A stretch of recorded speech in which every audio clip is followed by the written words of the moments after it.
Hello students, कैसे आप सब। तो स्वागत है आप सभी का हमारे इस चैनल विनर मैथ में। और आज का हमारा टॉपिक है ट्रिग्नोमेट्री। और ट्रिग्नोमेट्री में हमने एक्सरसाइज 8.1 को कंप्लीट कर लिया है। अब बात आती है एक्सरसाइज 8.2 पर। तो एक्सरसाइज 8.2 में हम लोग आज थ्योरी पे चर्चा करेंगे और इस अध्याय में हमें वैल्यूज टेबल के बारे में पढ़ना है, जो कि क्या होता है हम कुछ देर बाद बताएंगे। तो चलिए शुरू करते हैं। तो स्टूडेंट्स, आप लोगों ने 30 डिग्री, 60 डिग्री और 45 डिग्री और 90 डिग्री के एंगल का कंस्ट्रक्शन तो पढ़ा ही होगा। यानी कहने का मतलब आप इन सब एंगल के आकृतियों के बारे में तो अध्ययन जरूर किया होगा और इस छोटी कक्षाओं में आपने इन सब आकृतियों को जरूर देखा होगा।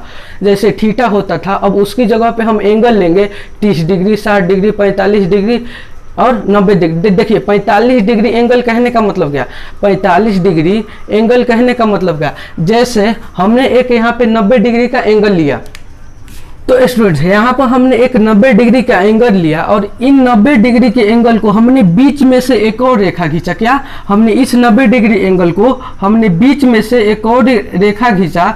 तो जब हमने बीच में से एक और रेखा खींचा तो ये एंगल 45 यानी 45 एंगल में बट गए। देखिए कैसे, यहाँ पे भी एंगल बन रहा है 45, क्या यहाँ पे भी एंगल बन रहा है 45 और आज आप यहाँ पे देखेंगे तो यहाँ पर भी एंगल बन रहा है 45।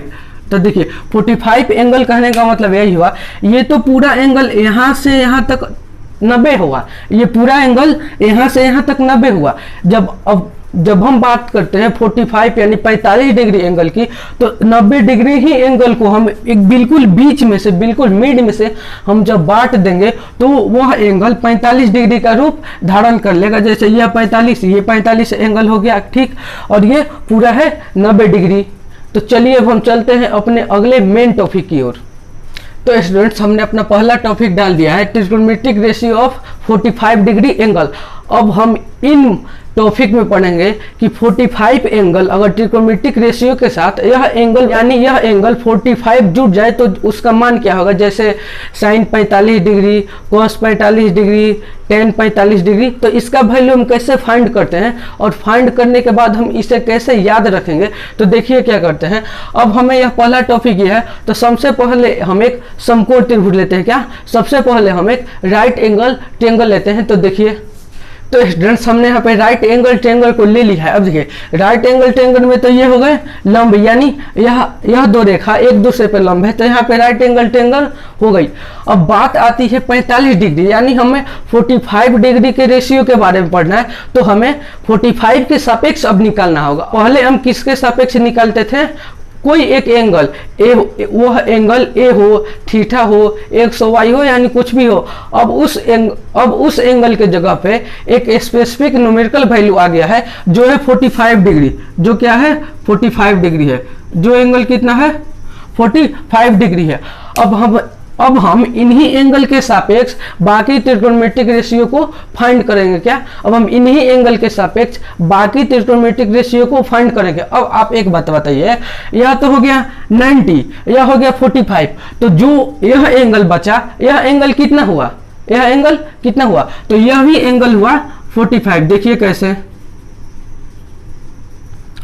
आप लोग तो यह जरूर जानते होंगे कि त्रिभुज में तीनों कोणों का योग, तीनों आंतरिक कोणों का योग 180 होता है। क्या तीनों आंतरिक कोणों का योग 180 होता है। तो हमें किसका मान फाइंड करना है, हमें कोण AC को, कोण C को फाइंड करना है। तो हम कैसे लिखेंगे, लिखेंगे कोण A प्लस कोण B प्लस कोण C, और यह कितना होता है 180 होता है, क्योंकि त्रिभुज के तीनों आंतरिक कोणों का योग 180 होता है। अब देखिए कोण A कितना है, कोण A तो हमने 45 लिया, जिसके सापेक्ष हमें निकालना है। तो ये हो गया प्लस, और कोण B कितना है 90, क्योंकि यह एक दूसरे पे लंब है। और कोण C को हमें निकालना ही है। क्या कोण C को हमें निकालना ही है, और ये हो गया 180। अब देखिए क्या करते हैं, अब हम इन मानों को, इन सभी मानों को उधर लेके चले जाते हैं। क्या हम इन सभी मानों को उधर लेके चले जाते हैं। तो देखिए क्या होता है, ये बचा कोण C और ये 180 हो गया। अब ये इधर किस में है, ये इधर किस में है, यह इधर है प्लस में, और ये बराबर के उस साइड जाएगा तो वो निगेटिव साइन में हो जाएगा। तो ये हो गया 45 माइनस, और ये भी इधर प्लस में, बराबर के उस साइड जाएगा तो ये हो गया 90। अब जब इसका आप जब कोण सी का पूरा वैल्यू निकालेंगे तो ये आएगा 45। तो इसी प्रकार यह एंगल हो गया 45, ठीक। इसी प्रकार यह एंगल हो गया 45। अब देखिए जब आप इस त्रिभुज को देखेंगे, इस एंगल को आप देखेंगे तो आपको एक बात दिखाई देगी। क्या? वह बात यह है कि कोण ए इजकल टू कोण सी इजकल टू कोण ए इजकल टू 45 डिग्री। क्या? कोण सी इजकल टू कोण ए इजकल टू 45 डिग्री है। इसका मतलब क्या? यानी यह दो भुजा की लंबाई आपस में बराबर होगी। यानी क्या होगी?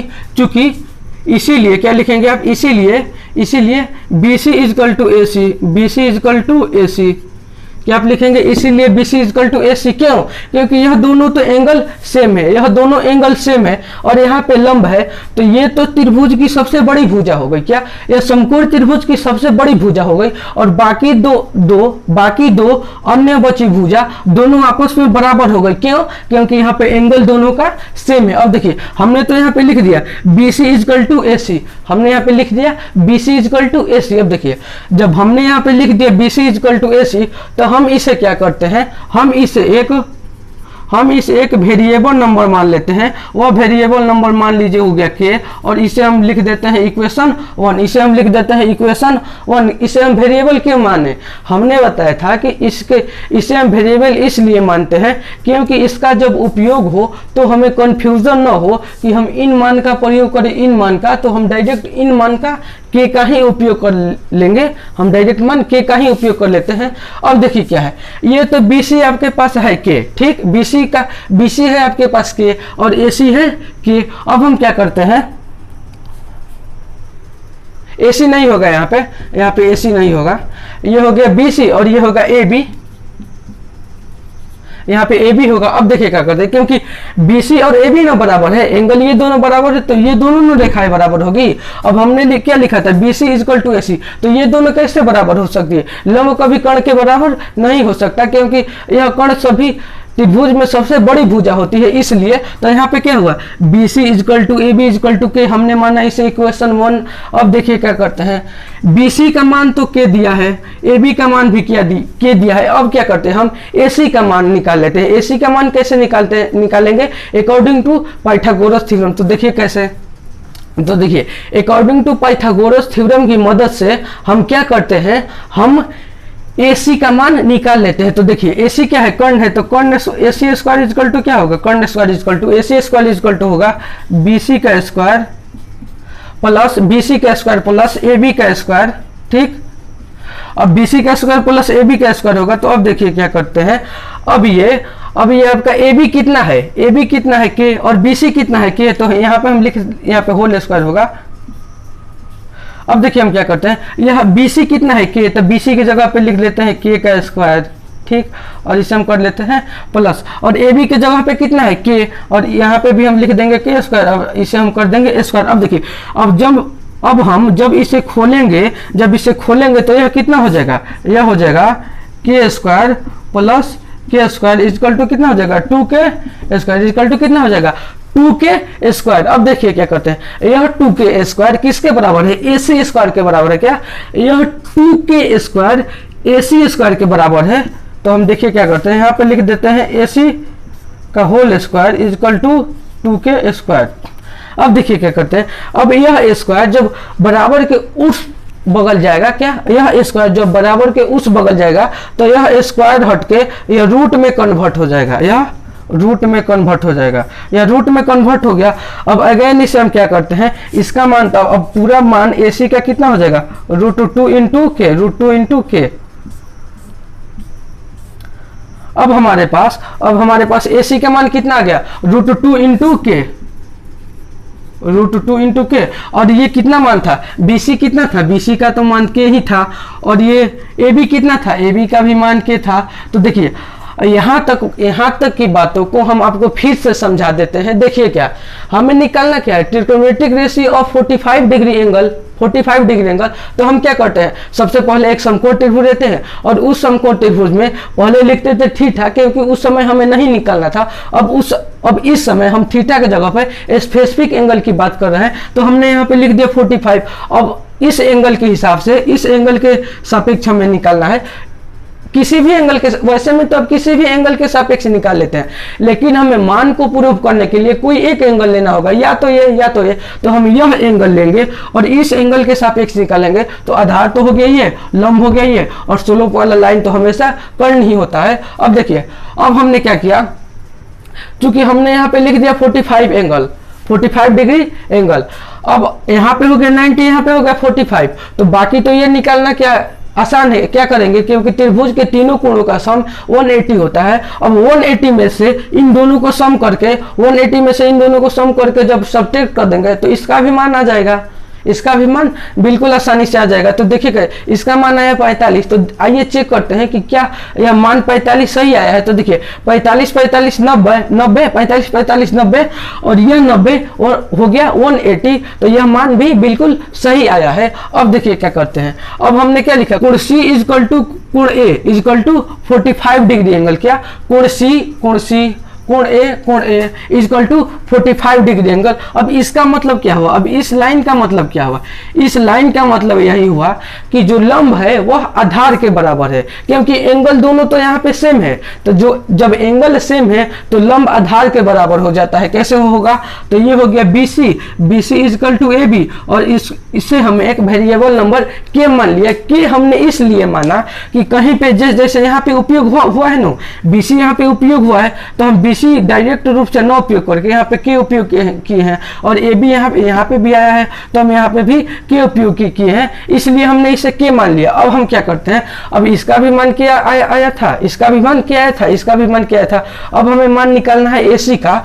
तब हम क्या करते हैं, अकॉर्डिंग टू पाइथागोरस थ्योरम की मदद से AC का वैल्यू फाइंड कर लेते हैं। तो AC square is equal to BC का स्क्वायर प्लस AB का स्क्वायर। तो हमें AC कितना दिया था, सॉरी BC कितना दिया था, BC हमें दिया था K, तो K का स्क्वायर प्लस AB कितना दिया था K, तो K का स्क्वायर इजकल टू होगा K square plus K square. यह इजकल टू में कितना हो गया 2K स्क्वायर। ठीक है। अब हमने AC का वैल्यू कैसे निकाला, अब इस AC के रूट को, इस AC के स्क्वायर को हमने उधर भेज दिया। तो जब कोई भी स्क्वायर बराबर के उस साइड जाता है तो वो रूट में कन्वर्ट हो जाता है।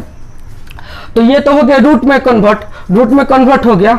अब हमने क्या किया, रूट 2 तो बाहर निकलने वाला नहीं है, तो हमने यहाँ पर रूट 2 को रूट 2 ही लिख दिया। और के स्क्वायर, चूंकि कोई भी संख्या रूट में 2 बार सेम संख्या हो तो वो बाहर 1 हो जाती है। तो इसका AC का मान कितना गया, रूट 2 इंटू के। तो हमने AC का मान लिख दिया रूट 2 इंटू के। अब हम चलिए अब मानों को निकालते हैं, तब तक के लिए आप इन बातों को देख सकते हैं। हाँ तो स्टूडेंट्स, अब आती है मेन मुद्दे की बात। वह बात क्या है, हमें मान किसका निकालना है, 45 डिग्री एंगल वाले सभी त्रिकोणमितिक रेशियो को। देखिए हम सबसे पहले निकालते हैं, ए नंबर में हम सबसे पहले निकालते हैं साइन 45 का, क्या साइन 45 डिग्री का निकालते हैं। देखिए जब साइन 45 डिग्री का हमें मान निकालना है तो सोचिए, अब त्रिकोणमितिक रेशियो वाला मान याद पाइए, साइन इजकल टू कितना होता है, लंब बाई कर्ण। साइन इजकल टू कितना होता है, लंब बाई कर्ण। तो देखिए लंब कितना है K, हमने लिख दिया लंब इजकल टू K।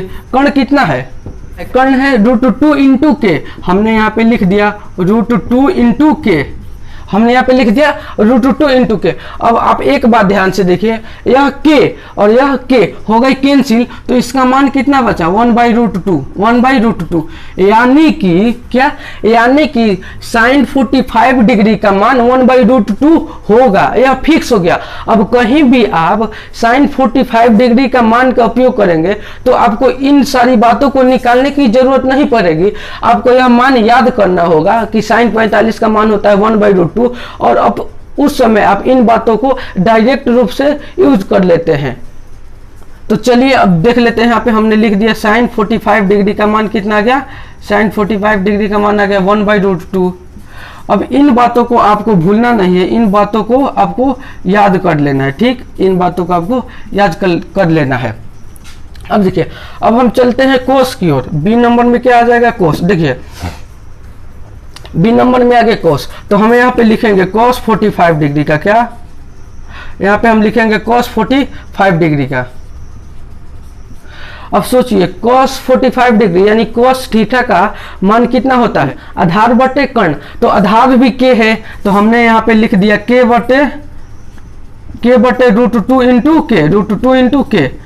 अब फिर यहाँ पे वही बात आ गई, क्या फिर यहाँ पे वही बात आ गई, के से के तो हो गए कैंसिल, ठीक है, के से के तो हो गए कैंसिल, और यहाँ पे भी आ गया √2 1/√2, यानी cos 45 डिग्री का भी मान, cos 45 डिग्री का भी मान √2 ही होता है, 1/√2 ही होता है। ये भी बात हो गई क्लियर हमें कि cos 45 डिग्री का भी मान √2 होता है। अब चलिए हम थर्ड नंबर में निकालते हैं tan 45 का। अब क्या निकालते हैं हम? थर्ड नंबर में निकालते हैं tan 45 का। अब देखिए क्या करते हैं, tan 45 क्या लिखेंगे यहाँ पे, हम लिखेंगे tan 45। अब देखिए tan इजकल टू कितना होता है, लंब बाई आधार। tan इजकल टू कितना होता है, ये तो एंगल है, इस एंगल के सापेक्ष मान तो सेम रहेगा, लंब बाई आधार ही रहेगा, या एंगल कुछ भी हो, tan थीटा का मान लंब बाई आधार ही रहेगा। अब यहाँ पे 45 है तो tan 45 इजकल टू कितना हो जाएगा, लंब बाई आधार। तो लंब कितना है k, लंब कितना है k, आधार कितना है k से k कैंसिल, अब ये आ गया 1, यानी tan 45 का भी मान होता है 1, tan 45 का मान हो गया 1। अब देखिए अब देखिए इन तीन बातों को तो निकाल लिया, sin 45 cos 45 और tan 45। अब देखिए tan का मान एक और फॉर्मूला द्वारा निकाल सकते हैं। कैसे? tan का मान एक और फॉर्मूला द्वारा निकाल सकते हैं। तब तक के लिए आप यहाँ तक देख सकते हैं।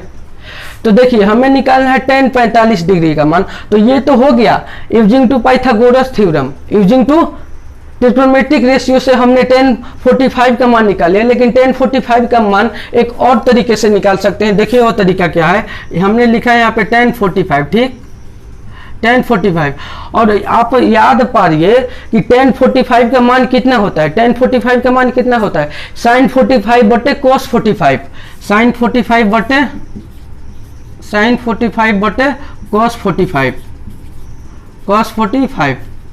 देखिए यह मान कैसे हुआ, हमने आपको फॉर्मूला में लिखवाया होगा कि tan theta is equal to sin theta बटे cos थीटा। हमने आपको फॉर्मूला में यही ना लिखवाया है। तो जब यहाँ पे जो भी यहाँ पे होगा x, तो यहाँ पे भी होगा, इन दोनों के पास भी होगा x, ठीक, यहाँ पे इन दोनों के पास भी होगा x, यहाँ पे होगा एंगल होगा 60 डिग्री, इन दोनों के पास भी एंगल होगा 60 डिग्री, तभी यह फॉर्मूला अप्लीकेबल होगा।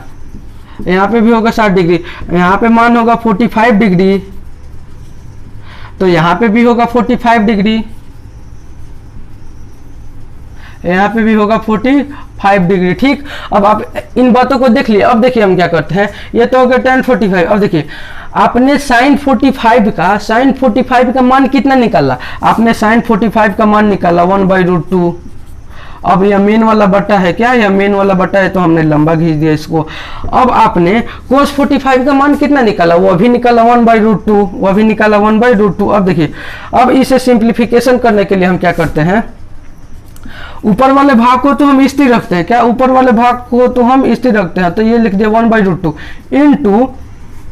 अब इन बातों को ऐसे पलट देते हैं, क्या इन बातों को ऐसे पलट देते हैं और यहाँ पे गुना का चिन्ह दे देते हैं, तो यहाँ पे होगा √2/1। अब बट्टा के नीचे 1 2 या 9 2 बात बराबर हुआ, यहाँ पे लिख दिया √2। अब √2 से √2 कैंसिल हो गया और इसका भी मान आ गया 1, यानी tan 45 का मान तो फिक्स हो गया। अब आप कहीं भी tan 45 का मान यूज करेंगे तो 1 नहीं आने वाला है, तो अब किसी भी रास्ते से निकालिए tan 45 का मान 1 ही आएगा। इस वैल्यू से भी, इस तरीके से भी मान 1 आया और इस तरीके से भी मान 1 आया। अब चलिए अब हम बात करते हैं कि हमने तो निकाल लिया tan 45 का और sin 45 का और cos 45 का। अब देखिए क्या, अब हम क्या करते हैं, और तब तक के लिए आप इन बातों को देख लीजिए। अब देखिए अब हम मान निकालते हैं cosec 45, sec 45 और tan और cot 45। क्यों हम इन मान को भी निकाल सकते हैं। देखिए कैसे, tan, और जब आप लिखते हैं tan थीटा, आप क्या लिखते हैं, जब आप लिखते हैं tan थीटा, तो tan थीटा किसका रेसिप्रोकल होता है, 1/cot थीटा, ठीक। tan किसका रेसिप्रोकल होता है, 1/cot थीटा का रेसिप्रोकल होता है। अब हमने यहाँ पे थीटा लिया 45, तो यहाँ पे लिख देते हैं tan 45, यहाँ पे लिख देते हैं tan 45, ठीक। यहाँ पे लिख देते हैं हम tan 45। अब जब यहाँ पे हमने tan 45 को कर दिया, तो हमने यहाँ पे भी लिख दिया tan 45, ठीक। अब देखिए हम क्या करते हैं, अब मान हमें इसका निकालना है, क्या हमें मान हमारे पास मान इसका है, इसका मान हमारे पास नहीं है। तो देखिए क्या करते हैं, tan 45 का मान कितना होता है, 1 होता है, और ये हो गया 1 बाई cot 45, ये हो गया 1 बाई cot 45। अब इसे आप क्रॉस मल्टीप्लाई करिएगा तो क्या आ गया, cot 45 का मान कितना आ गया, cot 45 का भी मान 1 आ गया इजीली। अब हमने tan का भी निकाल लिया, cot का भी निकाल लिया। अब हम चलते हैं साइन के रेसिप्रोकल कोसेक की ओर, तब तक के लिए इन बातों को देखिए। अब देखिए अब हम लिखते हैं कोसेक का रेसिप्रोकल साइन थीटा को। तो देखिए यहाँ पे कैसे हो जाएगा, ए नंबर में यहाँ पे लिख देते हैं कोसेक थीटा इक्वल टू कितना होता है, 1 बाई साइन थीटा। ये इसका रेसिप्रोकल होता है या ये इसका रेसिप्रोकल होता है, क्रॉस मल्टीप्लाई करके आप कहीं भी भेज सकते हैं। तो यहाँ पे एंगल कितना है 45, तो हमने यहाँ पे लिख लिया कोसेक 45 और लिख लिया 1 बटे साइन 45। अब हमें क्या, साइन 45 का तो मान हमारे पास फाइंड है, तो हम लिख लेते हैं 1 और ये मेन वाला बटा 1 बाई रूट टू। अब हमें किसका मान निकालना है, कोसेक 45, तो हम यहाँ पे लिखते हैं कोसेक 45, यहाँ पे लिखते हैं कोसेक 45। और हम 1 को यहीं पे स्थिर रखते हैं, क्या ऊपर वाले भाग को स्थिर रखना है, भले वो बटा के रूप में हो या नहीं हो, हमने अंश को कभी भी स्थिर रखना है, तो हमने 1 को कर दिया स्थिर और इन भागों को ऐसे पलट दिया, तो गुना का चीज चिन्ह दिया और ये आ गया √2 और ये कितना गया √2, यानी कोसेक 45 का मान कितना आ गया, आप यानी कोसेक 45 को कितना लिख सकते हैं, आप कोसेक 45 को लिख सकते हैं √2। यानी हमने ये भी फाइंड कर लिया कि कोसेक 45 का मान कितना होता है, कोसेक 45 का मान होता है √2। अब आप कहीं भी कोसेक 45 का मान यूज करेंगे तो आप इतना बातों को निकालने की जरूरत नहीं पड़ेगी, आप डायरेक्ट लिख सकते हैं कि कोसेक 45 इक्वल टू √2 होता है। अब चलिए अब हम चलते हैं कोस के रेसिप्रोकल सेक की ओर, तब तक के लिए आप इन बातों को देखिए। तो स्टूडेंट्स अब हमें आता है सी नंबर में आता है कि अब हमें क्या आता है, सेक का रेसिप्रोकल, सेक थीटा का रेसिप्रोकल 1 बाई कॉस थीटा। हमने यह आपको फॉर्मूला पढ़ाया होगा, इसे सिद्ध भी किया होगा। तो देखिए यहाँ पे थीटा कितना है 45, तो यहाँ पे हम लिख देते हैं सेक 45, ठीक, और 1 बाई और कोस 45 का एंगल, और कोस 45 का कितना मान आया था, कोस 45 का मान आया होगा आपको 1 बाई रूट टू। अब देखिए क्या करते हैं, अब हमें निकालना है सेक 45, ठीक, सेक 45 आपको मान निकालना है। तो 1 को तो आप रहने देंगे स्थिर, इस अंश को यानी इस मेन बट्टे वाले ऊपर वाले भाग को स्थिर रहने देंगे, और उसके बाद यह डिवाइड मल्टीप्लाई के रूप में हो जाएगा और यह 1 बाई √2 पलट जाएगा, तो ये हो जाएगा केवल √2 और बटा के नीचे 1, और 1 रहे या ना रहे बात बराबर होता है। और इसका मान डायरेक्ट कितना आ गया √2, क्योंकि 1 में √2 से गुणा करेंगे तो √2 ही आएगा। तो आप इन सब बातों को कितना लिख सकते हैं, √2 लिख सकते हैं, यानी सेक 45 का मान आ गया √2, ठीक। अब चलिए अब हम इन बातों को थोड़ा समराइज कर लेते हैं, तब तक के लिए इन बातों को देखिए। तो स्टूडेंट्स अभी तक हमने जितने मान को ड्राइव किया है हमने सभी मानों को लिख दिया है। हम सबसे पहले किसका मान निकाले थे, साइन 45। तो साइन 45 का मान कितना आया था, 1 बाई √2 आया था। अब चूंकि साइन का रेसिप्रोकल कोसेक होता है, तो जब साइन का रेसिप्रोकल कोसेक होगा तो इसके मान भी रेसिप्रोकल हो जाएंगे, यानी कोसेक 45 इक्वल टू क्या हो जाएगा, साइन 45 है 1 बाई √2, तो कोसेक 45 हो जाएगा √2 बाई 1, और बट्टा के नीचे 1 रहे या ना रहे कोई फर्क नहीं पड़ता। तो ये हो गया। अब 2 नंबर में हमने किसका मान निकाला, कोसेक कोस 45। तो कोस 45 का मान कैसे कितना आया, 1 बाई √2। अब कोस का रेसिप्रोकल होता है सेक, तो उसके मान भी रेसिप्रोकल हो जाएंगे, यानी ये भी हो जाएगा √2 बाई 1, ये है 1 बाई √2, इसके मान रेसिप्रोकल हो जाएंगे, तो ये होगा √2 बाई 1, और 1 रहे या ना रहे बात बराबर। अब 3 नंबर में हमने किसका मान फाइंड किया, हमने निकाला tan 45 का। तो tan 45 का मान कितना आया, 1 आया। तो जब tan 45 रेसिप्रोकल होता है कोट का, तो उसके मान भी रेसिप्रोकल हो जाएंगे, यानी tan 45 और कोट 45 का भी मान 1 आया। तो चलिए अब हम चलते हैं 30 डिग्री और 60 डिग्री के मान को ड्राइव करते हैं, तब तक के लिए आप यहाँ तक देखिए। तो स्टूडेंट्स तो चलिए अब हमारा दूसरा टॉपिक आता है कि trigonometric ratio of 30 degree and 60 degree angle का निकालने का। तो देखिए अब हम क्या करते हैं, अब हमें एक ऐसा समकोण त्रिभुज यानी ऐसा त्रिभुज का चयन करना होगा जिसमें दोनों एंगल शामिल हो जाए, जिसमें 30 डिग्री भी हो जाए और 60 डिग्री का भी मान निकल जाए। तो देखिए हम एक समबाहु त्रिभुज लेते हैं। क्या समबाहु त्रिभुज यानी जिसके सभी भुजाओं आपस में बराबर हो और उन समबाहु त्रिभुज में तीनों एंगल बराबर होते हैं, जो कि 60 तीनों एंगल 60 डिग्री के होते हैं। तो देखिए हम एक समबाहु त्रिभुज लेते हैं। तो स्टूडेंट्स हमने यहाँ पे एक समबाहु त्रिभुज ले लिया है और इस समबाहु त्रिभुज में हमें एक, और इस समबाहु त्रिभुज की देखिए यह सभी एंगल 60 डिग्री होती है। क्या सभी एंगल 60 डिग्री का होता है, यह भी होगा 60 डिग्री का और यह भी होगा 60 डिग्री का, ये भी होगा 60 डिग्री का। यानी हमें एक बात मालूम चला, वह बात क्या है, इसमें कोण A इजकल टू कोण B इजकल टू कोण C होगा, कोण A इजकल टू कोण B इजकल टू कोण C होगा और जो कि है 60 डिग्री, जो कि कितना है 60 डिग्री है। अब देखिए क्या करते हैं, इसे हम ले लिया समीकरण 1, हमने इसे क्या ले लिया समीकरण 1। अब देखिए क्या करते हैं, हम इस समबाहु त्रिभुज में हमें एक समकोण त्रिभुज का निर्माण करना है, क्योंकि त्रिकोणमितिक रेशियो की कल्पना बिना समकोण त्रिभुज से नहीं कर सकते हैं। तो देखिए हम क्या करते हैं, हम ए से लंब एक AD डालते हैं। क्या ए से लंब एक AD डालते हैं। तो देखिए हम क्या करते हैं, यहाँ इसे हम हटा देते हैं। क्या इसे हम हटा देते हैं और हमने ए से लंब एक AD डाला। देखिए हमने क्या किया, हमने ए से लंब एक AD डाला, हमने एक लंब डाल दिया AD। तो देखिए हम यहाँ पे लिखते हैं, हम लिखेंगे हमने बिंदु A से एक लंब AD डाला। तो हमने बिंदु A से एक लंब AD डाल दिया।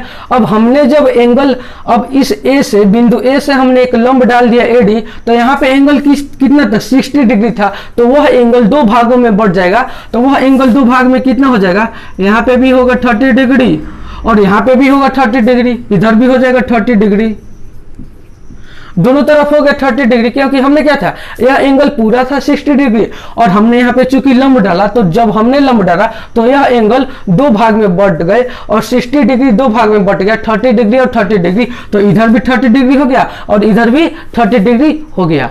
तो अब देखिए जब हम इन त्रिभुज को देखते हैं, आप यहाँ पे देखेंगे कि दो दो राइट एंगल टेंगल बन रहा है। दो राइट एंगल टेंगल कौन है, एक तो राइट एंगल टेंगल है, एक राइट एंगल टेंगल क्या है, त्रिभुज ABD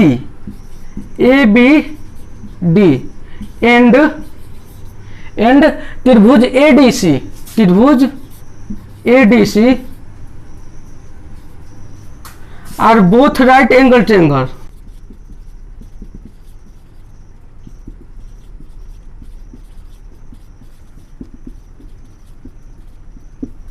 तो ये दोनों क्या है, ये दोनों राइट एंगल ट्रायंगल है। त्रिभुज ABD एंड त्रिभुज ADC are both right angle triangle. यानी यह भी त्रिभुज क्या है, एक राइट एंगल ट्रायंगल, क्योंकि इन दोनों में तो कोण भी समान है, भुजाओं की लंबाई भी समान है और यह हमने जो लंब डाला वह दोनों BC के मिड बिंदु पे डाला। वह मिड बिंदु क्या है, D है। अब देखिए क्या करते हैं, अब हम यहाँ पे लिख सकते हैं चूंकि, इसे हम चूंकि कहते हैं, चूंकि त्रिभुज ABD कॉन्ग्रुएंस त्रिभुज ADC। देखिए त्रिभुज ABD कॉन्ग्रुएंस त्रिभुज ADC। कॉन्ग्रुएंस मतलब क्या होता है, सर्वागसमता होता है। कॉन्ग्रुएंस मतलब होता है सर्वागसम, यानी जब दो कोई चीज सभी समान अंग से बराबर हो, यानी उसमें सब कुछ बराबर हो। कॉन्ग्रुएंस का स्पेलिंग ऐसे होता है,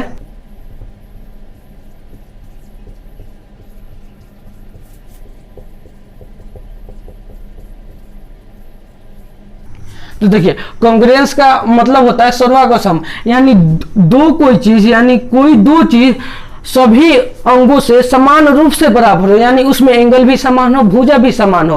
कांग्रुएंस का केस होता है जब कोई दो एंगल समान हो और भुजाओं की लंबाई भी समान हो, तो उस स्थिति में वह कांग्रुएंस हो जाता है। एक होता है कांग्रुएंस और एक होता है सिमिलर। तो कांग्रुएंस मतलब क्या होता है? कांग्रुएंस मतलब होता है सर्वांगसम, और सिमिलर मतलब होता है समरूप। उसकी आकृति समान होगी बट उसका आकार समान नहीं होगा। आकृति आकार में फर्क होता है। आकृति मतलब क्या? हम इन दोनों से मिलाते हैं कि क्या वह रेखा ऐसे गई है, तो बड़े वाले त्रिभुज में भी क्या रेखा ऐसे गई है, यानी दोनों रेखाएं क्या समानांतर है, दोनों रेखाएं क्या समानांतर है। तो आकृति हमें यह बताता है कि यह दोनों की आकृति समान है। कहने का मतलब ये दोनों सेम एक जैसे हैं, यह दोनों सेम एक जैसे हैं। तो देखिए सिमिलर मतलब यह होता है कि यह दोनों की आकृति समान हो बट आकार समान ना हो। आकार समान होता है तो वह कांग्रुएंस का केस हो जाता है। तो देखिए समरूप, यानी हम लिखते हैं केस नंबर 1, हम लिखते हैं केस नंबर 1 सिमिलर का।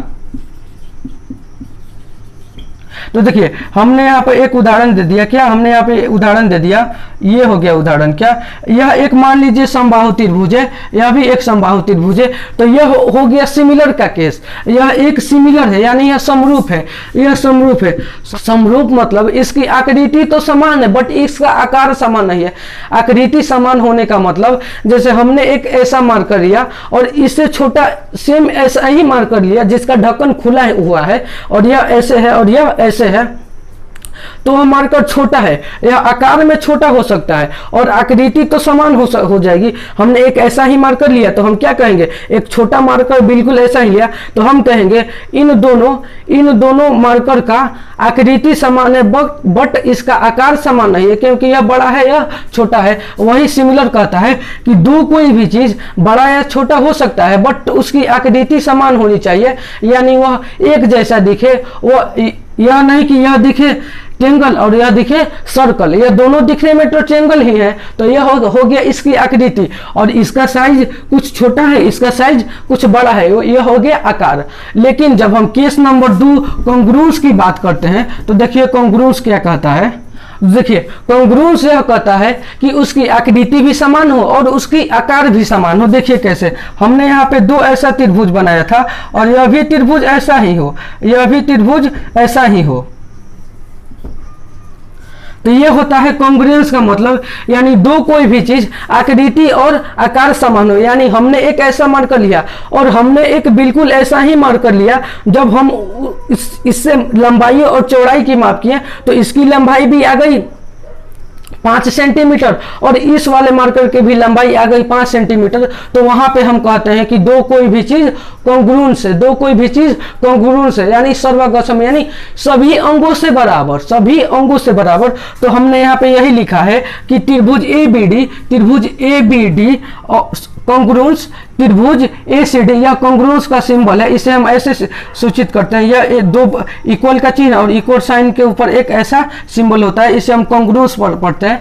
यानी दो कोई भी वस्तु सेम आकार का हो, सेम आकृति का हो। तो देखिए त्रिभुज ABD और त्रिभुज ADC, यह दोनों कांग्रुएंस है। क्यों? यहाँ पे भी एंगल 60 डिग्री, यहाँ पे भी एंगल 60 डिग्री, यहाँ पे भी 30 डिग्री, यहाँ पे भी 30 डिग्री, दोनों का एंगल है 30 डिग्री है।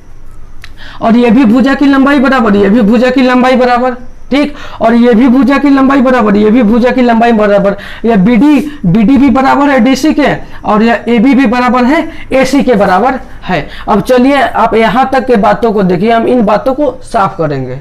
राइट एंगल ट्रायंगल, क्या? राइट एंगल ट्रायंगल, यानी त्रिभुज ABD एक राइट एंगल ट्रायंगल है जिसमें कि क्या, जिसमें कि कोण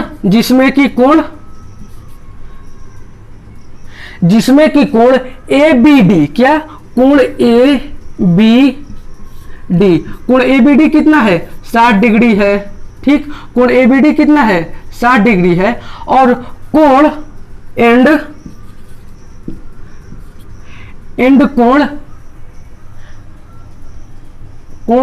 कोण BAD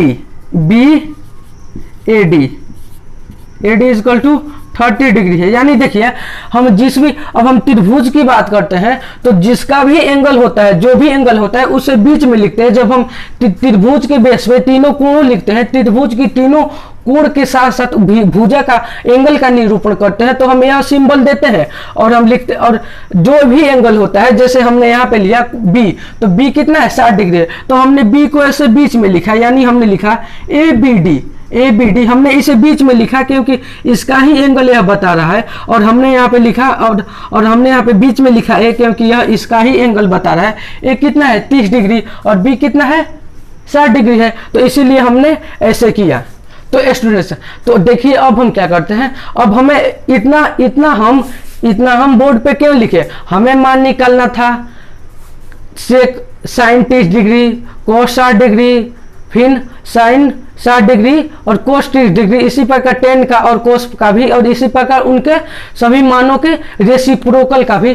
तो हमें सबसे पहले हम त्रिभुज एबीडी में बात करेंगे, त्रिभुज एबीडी में बात करेंगे, त्रिभुज एबीडी में हम बात करेंगे और इन्हीं की मदद से यह मान निकालेंगे, क्योंकि कोई ये लीजिए या ये लीजिए, दोनों तो सर्वगसम है, तो हम केवल इन पे ही बात करेंगे। तो जैसा कि आप जानते ही होंगे कि त्रिकोणमितिक रेशियो यानी भुजाओं की लंबाई को ज्ञात करने के लिए, यानी भुजाओं की लंबाई को ज्ञात करने के लिए हमारे पास न्यूमेरिकल वैल्यू होना चाहिए। तो चलिए हम मान लेते हैं कि AB की लंबाई 2 है क्या। अब हम मान लेते हैं कि, तो पहले आप इन बातों को देखिए, हम इन बातों को साफ करके शुरू से यहाँ से सिद्ध करते हैं। तो देखिए हमने माना कि AB भुजा की लंबाई 2A है, यानी हमने माना कि AB इक्वल टू 2A है। ठीक, हमने ये मान लिया AB इक्वल टू 2A है।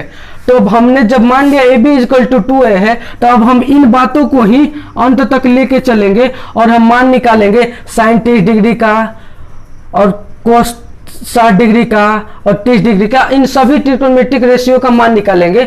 वहां पे एक एंगल था थीटा था, और थीटा के जगह पे अब न्यूमेरिकल वैल्यू लेंगे, लाइक 60 डिग्री 30 डिग्री और आगे भी कुछ लेंगे। तो अब देखिए क्या करते हैं, हमने तो मान लिया AB इक्वल टू 2 है, यानी यह AB की लंबाई हो गई 2 है, AB की लंबाई हो गई 2 है। अब जब आप यहाँ पे देखेंगे क्या, जब आप यहाँ पे देखेंगे BD, चूंकि BD इक्वल टू, यह BD कितना है 1/2 है, 1/2 है BC की, यानी देखिए बात बिल्कुल ध्यान से सुनिएगा। हमने यह लंब डाला तो हमने पिछले पेज में लिखा था कि BD इक्वल टू DC, क्योंकि क्यों यह क्या है, तो हमने पिछली पेज में लिखा था कि BD इक्वल टू DC होता है, BD इक्वल टू DC है, होता है नहीं, इस केस में BD इक्वल टू DC है। तो जब BD इक्वल टू DC है, यानी हम यहाँ पे क्या कर सकते हैं, यहाँ पे हम यह लिख सकते हैं नो कि जब आप BD प्लस DC करेंगे, BD प्लस DC करेंगे तो BC आएगा। क्यों, देखिए कैसे, देखिए यह दोनों लंबाई तो आपस में बराबर है, BD इक्वल टू है DC के, BD इक्वल टू है DC के। तो जब आप इसे जोड़ेंगे BD plus DC equal to, यह पूरी लंबाई की, यह पूरी लंबाई मालूम चल जाएगी, यानी BC मालूम चल जाएगी। तो इसी प्रकार हमने BD को यहाँ पे लिखा, और BD को यहाँ पे लिखने के दौरान हमने पहले लिख दिया BD इक्वल टू BC, यह तो नहीं, यह तो संभव नहीं है। BD यह रेखा इसके बराबर हो सकती है, नहीं हो सकती है, यह रेखा इसके बराबर नहीं हो सकती है। तो हम क्या करते हैं, इसे आधे कर देते हैं, यानी हम BC को आधे करेंगे। जब हम BC को आधे करेंगे, अब हम BC रेखा को जब आधे करते हैं, यानी हम लिखते हैं BC हाफ, यानी हम लिख देते हैं BC हाफ। तो जब हम BC हाफ को करते हैं तो यह आ जाता है BD, यह आ जाता है BD। जब BC में जब हम इन बड़ी वाली रेखा में जब 2 से भाग देंगे तो यह BD आ जाएगा। तो हालांकि BD इक्वल टू DC भी आएगा, लेकिन हम इस ट्रायंगल की बात कर रहे हैं तो हम केवल इसकी भुजा लेंगे। तो देखिए क्या आ जाएगा, तो यहाँ पे कितना आ जाएगा, BD इक्वल टू आ जाएगा BC अपॉन 2। तो हमने उसी प्रकार लिख दिया BC अपॉन 2, और अब यहाँ पे 2 को कैसे लिख सकते हैं, 1/2 इंटू 1/2, क्योंकि यह नीचे ही चला जाएगा, बात वही हुआ। तो देखिए अब हम क्या करते हैं, अब हम इन बातों को साफ करते हैं। तो देखिए हमने तो लिख दिया BD equal to BC upon 2। अब देखिए अब हम इन मानों को A मान लेते हैं, अगेन इन मानों को हम A मान लेते हैं, क्योंकि जब इसका उपयोग हो तो हमें समीकरण में कंफ्यूजन ए कुछ ए ही मान लेते हैं, तो हमें कंफ्यूजन ना हो कि पिछले हम जब 45 डिग्री 45 वाले को सिद्ध कर रहे थे तो वहां पे के माना था, कुछ भी मान सकते हैं आप, तो हमने यहाँ पे ए मान लिया है क्योंकि यहाँ पे भी ए है, इसीलिए हमने ए मान लिया है। तब देखिए क्या करते हैं, इसे हम लिख देते हैं इक्वेशन नंबर 2, इसे हम लिख देते हैं इक्वेशन नंबर 2। अब जब हमने इसे लिखा इक्वेशन नंबर 2, तो देखिए अब हमारे पास मान किसका आ गया, अब हमारे पास तो आ गया बी डी का भी मान आ गया। बी डी का मान कितना आया, ए आ गया, ठीक। और ये ए बी का मान कितना आया, 2a आया।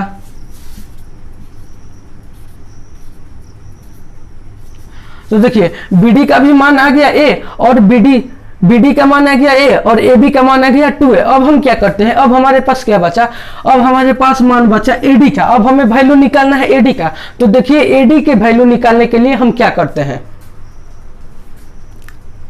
आप यहां तक देख सकते हैं, इसे हम साफ करते हैं। देखिए अब हम यूजिंग टू पाइथागोरस थ्योरम से हम ए बी का मान निकाल लेते हैं, एडी का मान निकाल देते हैं। क्या, यूजिंग टू पाइथागोरस थ्योरम से हम एडी का मान निकाल लेते हैं, तो एडी स्क्वायर कितना हो जाएगा, देखिए पहले ये तो कर्ण हो गया, ये कर्ण हो गया, ये आधार हो गया, ये लंब हो गया, तो कर्ण स्क्वायर इक्वल टू कितना हो जाएगा, कर्ण कितना है ए बी का स्क्वायर, ए बी का स्क्वायर इक्वल टू इन दोनों अन्य बची दो भुजा का वर्गों का योग। तो हम इसे भी बी डी का भी स्क्वायर कर देते हैं, क्या, बी डी का भी स्क्वायर करके प्लस ए डी का भी स्क्वायर कर देते हैं, ठीक, ए डी का भी स्क्वायर कर देते हैं। अब हमें मान किसका फाइंड करना है, अब हमें मान फाइंड करना है ए डी का, तो हम ए डी को स्थिर रखते हैं और इन बी डी को इधर भेज देते हैं। तो ये प्लस साइन, तो यहाँ पे प्लस चिन्ह है, इधर आएगा तो निगेटिव हो जाएगा, तो यहाँ पे कितना हो जाएगा, A B square minus B D का square equal to A D का स्क्वायर, ठीक। अब हमें मान निकालना है एडी का, तो देखिए ए बी इक्वल टू कितना है, ए बी कितना है 2a, यहाँ पे लिख देते हैं 2a का स्क्वायर माइनस बी डी कितना है a, यहाँ पे लिख देते हैं a का स्क्वायर, और यहाँ पे एडी कितना है, एडी का स्क्वायर लिख देते हैं। अब देखिएगा हमें मान निकालना है एडी का, तो हम क्या करते हैं, यहाँ पे ये तो इसका 2 का स्क्वायर करेंगे तो हो जाएगा 4, और a का स्क्वायर करेंगे तो ये again a square minus a का स्क्वायर करेंगे तो a स्क्वायर, और यह इक्वल टू कितना हो जाएगा, यह इक्वल टू हो जाएगा एडी का स्क्वायर। अब हम क्या करते हैं, 4a स्क्वायर में से 1 एक a स्क्वायर घटा देना है, यानी कहने का मतलब देखिए क्या, अब इन्हीं भाग को, अब इन्हीं व्यंजक को कोई बच्चे को सॉल्व करने नहीं आता है, इसका ही सब्ट्रैक्ट करने में वो लोग गलती कर देते हैं। देखिए यहाँ पे करना कुछ नहीं है, यहाँ पे यह बोला है, यहाँ पे ए स्क्वायर 4 है, यहाँ पे 4 गो ए स्क्वायर है, यहाँ पे 4a स्क्वायर है, यानी यहाँ पे 4a स्क्वायर है, और हमें 1a स्क्वायर घटा देना है। तो यहाँ पे जब 4a स्क्वायर है उसमें से 1a स्क्वायर घटा देंगे तो यह कितना बचेगा, 3a स्क्वायर। बिल्कुल आसान, यह कितना बचेगा, 3a स्क्वायर बच जाएगा, यह 3a स्क्वायर बच जाएगा। तो हम क्या लिख सकते हैं, हम एडी के मान को कितना लिख सकते हैं, 3a स्क्वायर। एडी के मान को हम कितना लिख सकते हैं, 3a स्क्वायर। अब हम देखिए एडी स्क्वायर का मान होगा 3a स्क्वायर। अब हम इन ए स्क्वायर को बराबर के उस साइड भेजते हैं तो यह रूट में कन्वर्ट हो जाएगा, यहाँ पे है नो, यहाँ पे है एडी का स्क्वायर। अब हम एडी के स्क्वायर को बराबर के उस साइड भेजेंगे तो यह रूट में कन्वर्ट हो जाएगा, ठीक। और ये रूट में कन्वर्ट हो गया, तब देखिए ये रूट 3 तो बाहर निकलने वाला नहीं है, तो रूट 3 का रूट 3 हो जाएगा, इंटू ए हो जाएगा, ठीक, इंटू ए हो जाएगा। यानी एडी का मान कितना आया, यह एडी का मान हमें कितना आया, यहाँ पे हम लिखते हैं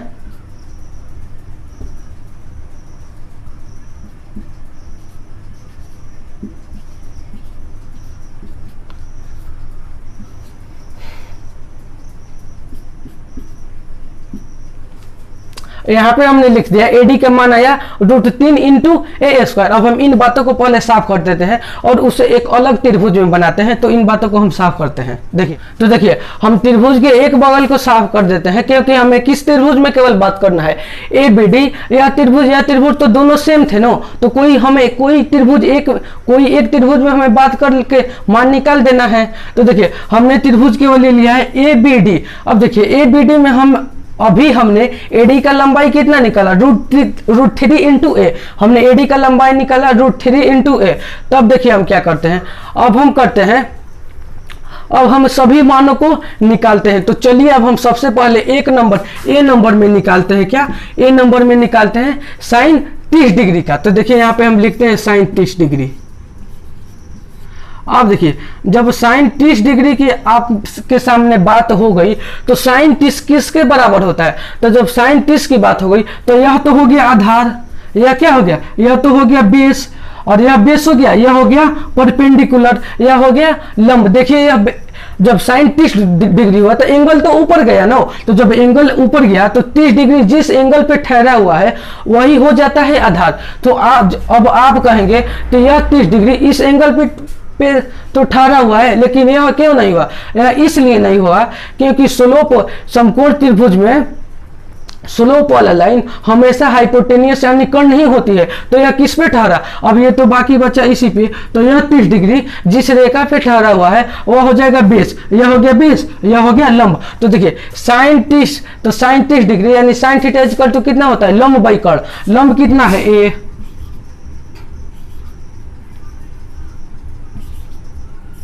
लंब कितना है? ए। और कर्ण कितना है? 2a। कर्ण कितना है? 2a। और a से ये कैंसिल हो गए और a से ये कैंसिल हो गए, तो ये माना गया 1/2, यानी साइन 30 का माना गया 1/2। अब देखिए जब साइन 30 का माना गया 1/2 तो साइन किसका रेसिप्रोकल होता है? कोसेक का, कोसेक थीटा, और यहाँ पे हो जाएगा 1/sin थीटा। यह इसका रेसिप्रोकल होता है और यह भी इसका रेसिप्रोकल होता है। तो यहाँ पे जब एंगल है 30 डिग्री तो यहाँ पे भी एंगल हो जाएगा 30 डिग्री। ठीक, अब देखिए अब यहाँ पे 1/sin 30 का मान हमने कितना निकाला? 1/2। और हम इसे सिंप्लीफिकेशन करेंगे तो 1 का तो 1 स्थिर रहेगा, 1 का तो 1 यहीं पे रहेगा, और यह भाग का चिन्ह गुणा में हो जाएगा और यह 1/2 ऊपर आ जाएगा यानी 2 हो जाएगा, यानी यह केवल 2 आ गया। यानी कोसेक 30 का मान कितना आया? कोसेक 30 का भी मान आ गया 2, कोसेक 30 डिग्री का भी मान आ गया 2। अब हम चलते हैं साइन 60 का मान निकालते हैं। तब तक के लिए आप साइन 30 और कोसेक 30 का मान को देखिए। अब देखिए अब हम मान निकालते हैं साइन 60 का। तो साइन 60, जब साइन 60 की बात होती है तो साइन 60 तो आ गया यहाँ पे, तो आधार हो गया यह और लंब हो गया यह, आधार हो गया यह और लंब हो गया यह। अब देखिए साइन इक्वल टू कितना होता है? लंब बाई कर्ण। लंब कितना है हमारे पास? लंब कितना है? √3/a, √3/a। और हमारे पास आधार कितना है? और सॉरी लंब बाई कर्ण होता है ना, तो हमारे पास कर्ण कितना है? 2a, और ये a से a कैंसिल, तो साइन 60 का मान कितना गया? √3/2। साइन 60 का मान आ गया √3/2, यानी साइन 60 इक्वल टू हो गया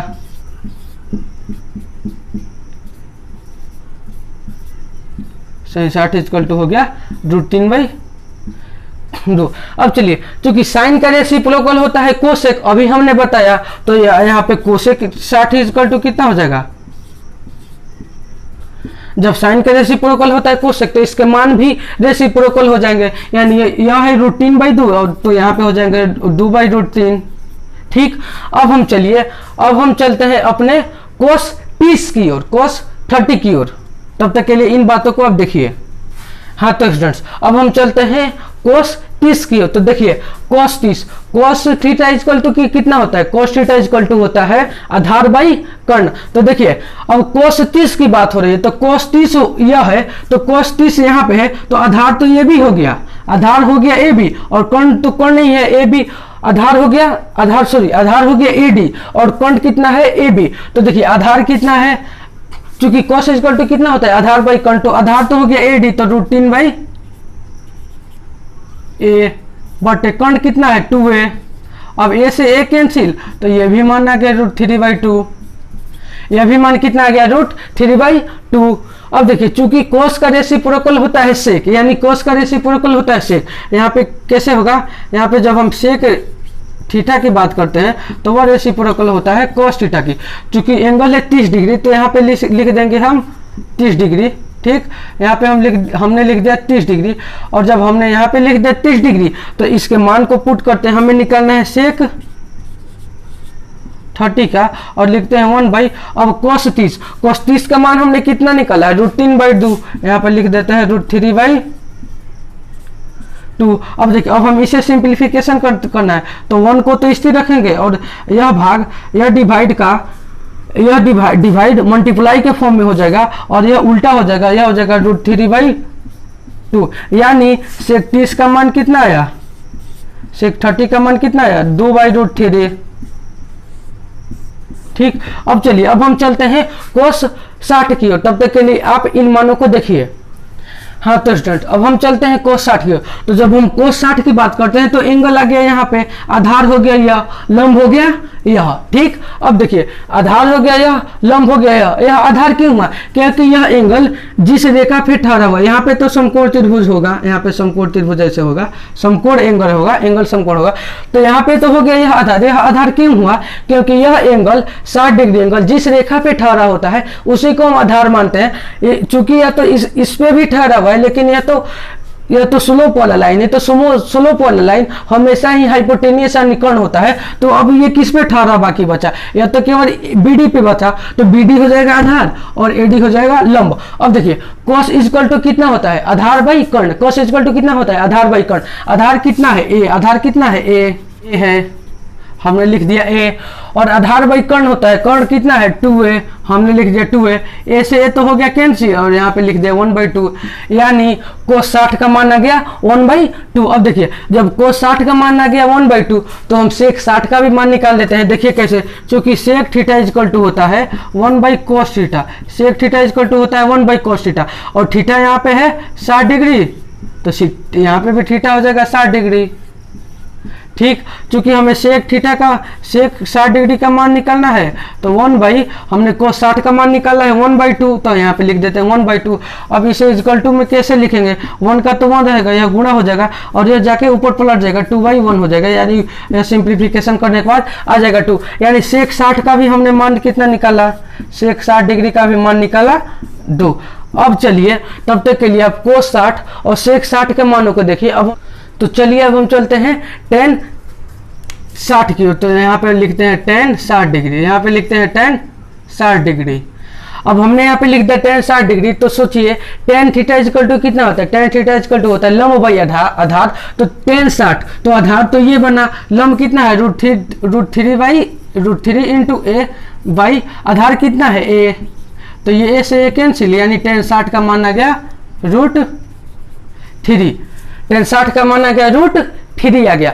अब देखिए अब हम क्या करते हैं, चूंकि tan का रेसिप्रोकल होता है cot, तो अब हम cot का मान निकालते हैं। यहाँ पे लिखेंगे cot 60 डिग्री, यहाँ पे लिखेंगे cot 60 डिग्री, तो यह कितना हो जाएगा 1/tan 60 डिग्री। ठीक, अब देखिए tan 60 का मान कितना होता है 1/, हम अभी हमने निकाला √3, तो यानी cot 60 का मान कितना हुआ, cot 60 का मान हो गया 1/√3।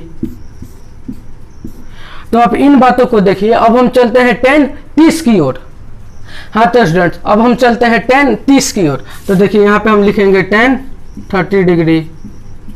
अब देखिए tan इक्वल टू कितना होता है लंब बाई कर्ण। तो जब tan 30 की बात हो रही है तो लंब भी चेंज होगा और आधार भी चेंज होगा। तो ये हो गया 30 डिग्री, तो आधार यह हो जाएगा क्योंकि यह एंगल इस रेखा पे ठहरा हुआ है और ये तो कर्ण वाला ही है, तो इस रेखा पर भी ठहरा हुआ है, लेकिन यह तो कर्ण का कर्ण फिक्स है समकोण त्रिभुज में। तो यह हो गया आधार और यह हो गया लंब। तो tan इक्वल टू कितना होता है लंब बाई आधार। तो लंब कितना हो गया A, लंब का मान कितना दिया A, आधार का मान कितना दिया है √3 इंटू A।